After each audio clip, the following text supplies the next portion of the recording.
What would you say are some key components that are often lacking in an organization's talent management strategy?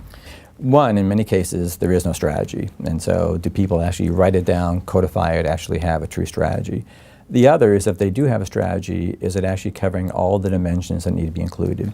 There's different models you could use. I happen to like the Deloitte 4Es model, where you look at education, exposure, environment, and aspects of experience.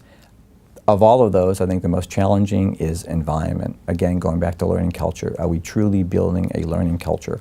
But I think most of the strategies aren't comprehensive enough to make sure all the dimensions are covered.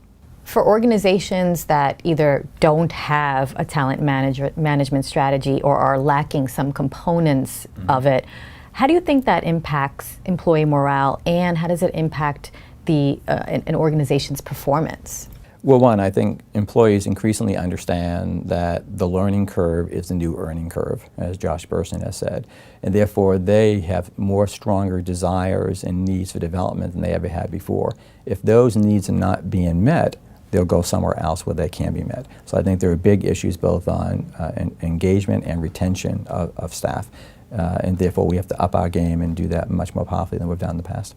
And then what about on organizational performance? What kind of impacts will there be? Again, I think the world is becoming much more agile. I mean, you look at organizations, what's the biggest asset they have? What do they spend most of their money on? It's their people. It's that intellectual property.